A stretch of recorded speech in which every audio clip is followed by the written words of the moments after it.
If you are currently working in the US on an H-1B, L-1, O-1 visas, the Department of Homeland Security just submitted a regulatory proposal that could completely eliminate your 60-day post-layoff grace period.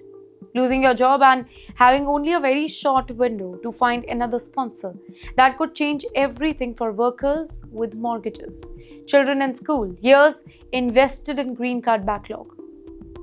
On August 6th, the Department of Homeland Security submitted a proposed rule titled Eliminating the Discretionary 60-Day Grace Period to the Office of Management and Budget. While the full regulatory text, it is still undergoing administrative review before its formal public release. The objective of the proposal, it is unmistakable. Removing the 60-day safety net that has protected non-immigrant workers since 2017. For nearly a decade, if an H-1B, L-1, TN or E-3 worker was terminated, then USCIS granted of maybe 60 consecutive days or until their valid I-94 expiration, whichever was shorter, to remain legally in the US.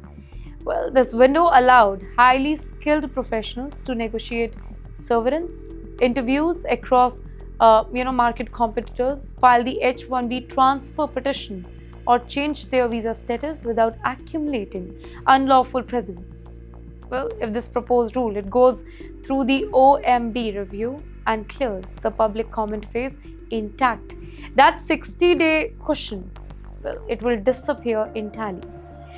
Severance pay does not extend your H-1B status. USCIS measures your employment termination date by the last day you actually work for the company, not the day your salary continuation or lump sum severance check stops here.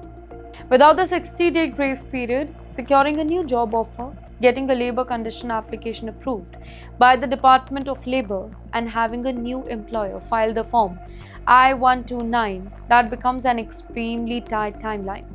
Immigration experts, they highlight the tactical move, including the H-1B visitor status bridge, gap-exempt employer, and AC-21 portability for the approved I-140 holders.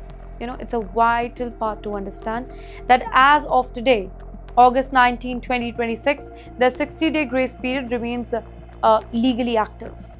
That's right, the proposed rule in the federal review and must undergo a mandatory public notice and a comment period before any final rule is published.